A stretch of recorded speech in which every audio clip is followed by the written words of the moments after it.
Oke, assalamualaikum warahmatullahi wabarakatuh. Kali ini Baba mau kasih tahu tentang kata-kata Bekasi lagi nih.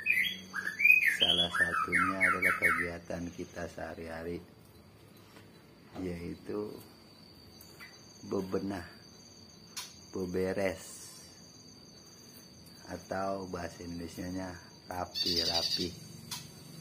Kita rapikan segala sesuatu yang tidak pada tempatnya, yang kurang enak, yang kurang bersih.